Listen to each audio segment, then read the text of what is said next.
Well, he coached, and speaking of Iowa, I wish I had this picture, but he coached at Iowa on a Hayden Fry staff that had like 5 guys that are major players in college football Right. I can't remember who they are, but man, if the names are on that staff, you're like, holy crap.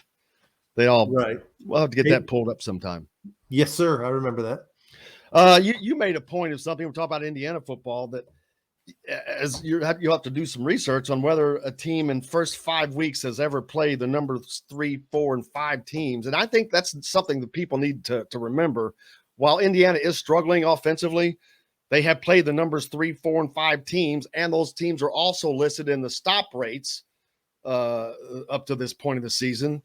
And Penn State, Iowa, 2 of those teams are extremely good on defense. So I think while Indiana's offense has struggled, they played some tough teams. Yeah. I mean, what's unfortunate for them is that just how front loaded the schedule is. I mean, if they could have had one conference game here towards the front of a team that they're, more evenly matched up with, I think the danger you get in a situation like this year is just that the frustration, just fighting the frustration and the negativity and holding on to the optimism of, what you can achieve and how you can, build a path forward.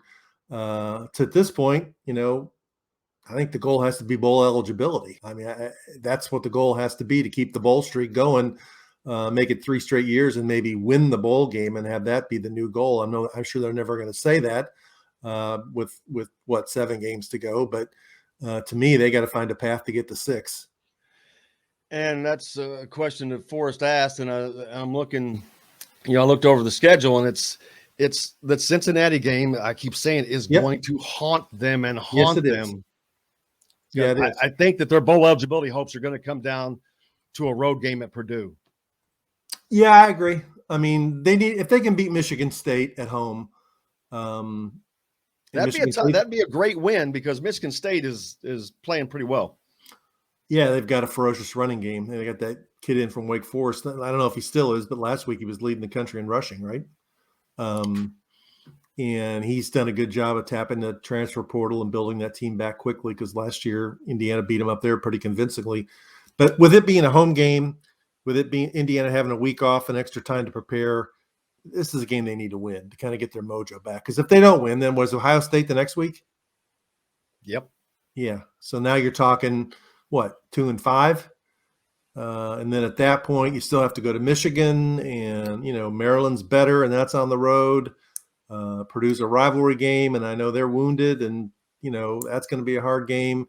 Rutgers got blown out by Ohio State last week, but not a gimme. And, what is Minnesota's the other one, right? At home. Yeah, Minnesota loses to Kent State. Then they go to West Lafayette and beat Purdue. Crazy. Yeah, that was a bad loss for Purdue. Purdue needed to win that game. Because Purdue's another team that Purdue's schedule, other than Notre Dame, has been the flip side of Indiana's. It's been very friendly. I mean, they've played 3 home games, and one of the road games was at UConn, which is horrible. I mean, Purdue should have been 4-1 to start the year. That's what they were hoping to be. But the schedules, but people don't care. In the end, people don't care. And that's as we talked about before, it's on Indiana. They needed to do a better job of their schedule. As I talked about, and I'll keep pounding home, is you're trying to build a program, and especially in a league when you're playing 9 conference games instead of 8, you have to play 3 non-conference games that you're going to win. You have to.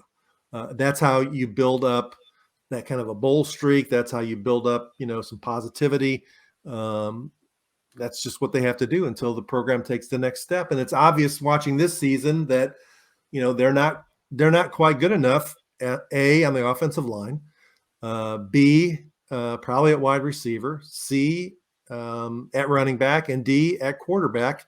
And the last part of it is, which is hard for people to grasp, because going into the year, everybody thought Michael Penix was going to be the best quarterback in the Big Ten, and he hasn't been. Not even close. And I guess we can all prognosticate why, because everybody said, "Oh, it's the injury," and I'm like, I'm not buying that it's the injury after so many games. It's like you get rid of that feeling and start. You have to be comfortable at some point. It's not the first time he's lost a season to an injury or a knee injury. So he's come back. He ran. I think that's a small part of the equation. To me, the offensive line is number one, not only from the way it affects Penix and makes him feel comfortable and have time in the pocket, and probably affects the offensive play calling in terms of what plays they can call with any confidence are going to work. But it also, they don't have a running game. They didn't have a running game really last year.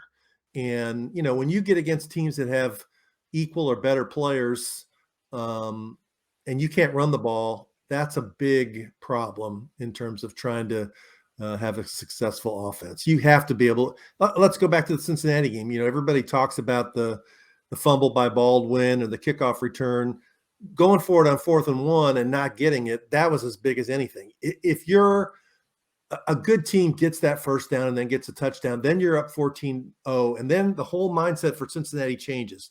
They're in trouble. If you're down 14-0 in the first quarter, the way they were playing, they're in trouble. But it never got to that point. So, they have to get the offensive line to the point where they can run the ball effectively. And I guess the biggest question is, why is it not better? Because you've got basically the same cast back playing those roles and with a year of experience behind it. So, and nothing changed there. I guess I would argue that it really wasn't that good last year. They only averaged 3.1 yards per carry last year. And that's with Stevie Scott, who in many ways was probably the kind of running back they need with this team, because although he wasn't a threat to go long, he was a threat to break that yard tackles and get 3 or 4. He's more likely to get you 3 or 4 than go 30. And they've got some guys now, if you give them space, they're likely to go 30, but they're not going to go 3 and 4. And Tom Allen likes to gamble. He goes for it on 4th down a lot, but without having a solid offensive line, I don't know why would you ever try to run the ball? You got to just roll out and throw a pass. Didn't they do it again in the Penn State game? I was following on my computer a little bit early on after they got the interception. They were in the red zone and went for it on 4th down. Yep. Instead of getting a field. I would have kicked the field goal just because there's been so much frustration and negativity around the offense. Give them some points. Exactly what I don't know if it was Derek Brooks that was on with us earlier or Bob had to join us early today, but one of them said that exact thing. Get some points, get some confidence early, don't let that go down, and boom, and they don't do that. And man, so then later on in the game where you try to get some points on the board and you get the damn kick blocked. That was kind of the opposite. Campbell's been terrific. That was the first really bad deal.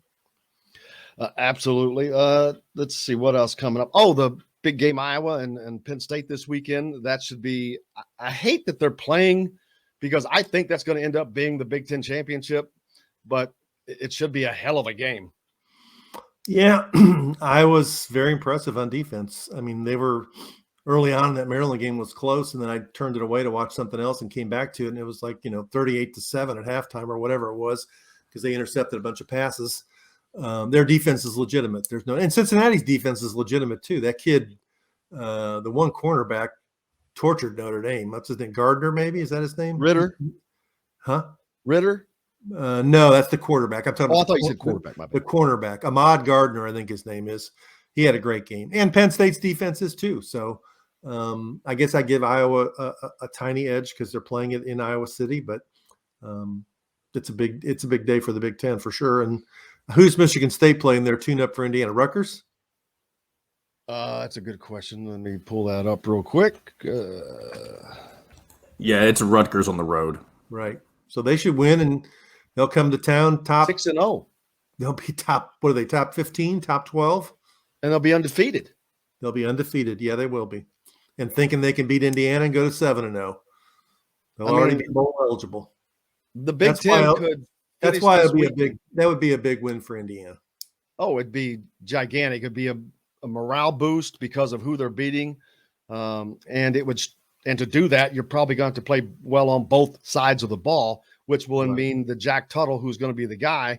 The offense, I guess it's going to have to change a little bit because you've got a guy that is not at all afraid to run, that can use plays that are designed to run, quarterback draw or whatever, that they probably weren't comfortable doing before. He actually looked comfortable to me throwing the ball last week, and that was amazing because the first thing that happened was he got planted like a sack of seeds on the very first play, that comes in, that right tackle. Where's your offensive line?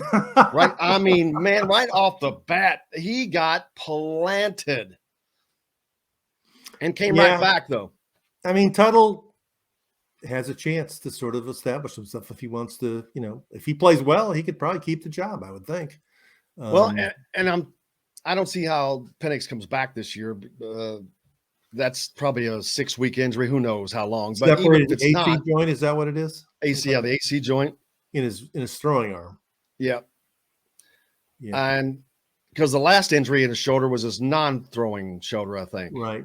And so if something happens to Tuttle, then is it going to be the freshman? Donovan McCulley. Wow.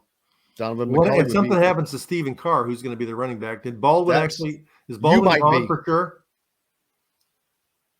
Baldwin's Charlie gone? Spiegel, Irving Poindexter, I think. Okay. Plus, they got some plays. I guess they can run in with Miles Marshall and. Don't they have a couple freshmen, Hollivan and something else? I want to see Charlie Spiegel, the kid from New Pal, the walk-on, like the tank-like dude. I'd like to see him. I mean, but Baldwin's definitely gone, right? He's in the portal. Okay. He went into the portal. I noticed he only had one carry against Penn State, and was that because he fumbled against Cincinnati and fumbled again against Western, and he recovered the one at Western, but they're going to give you the ball right now. Right. And this week of the presser that we have with Tom, John, if you have that by chance, pull that up. But I asked Tom about Tim Baldwin going into the portal and it being their depth being just dropped. So John, go ahead and play that.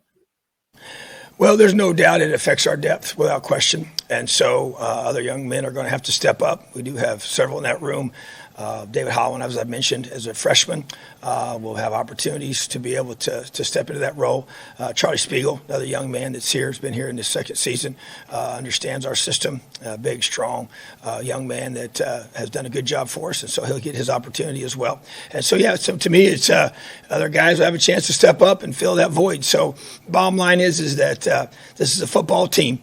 And I want guys that are all in, bought in, and ready to do whatever is necessary and whatever the role may be, that they're the guys that we can count on, that they're smart, tough, and dependable. And that dependability piece is a huge thing. So, that to me is this is the awesome thing about this sport. That's why I love football so much, that we always say two things reveal who you really are.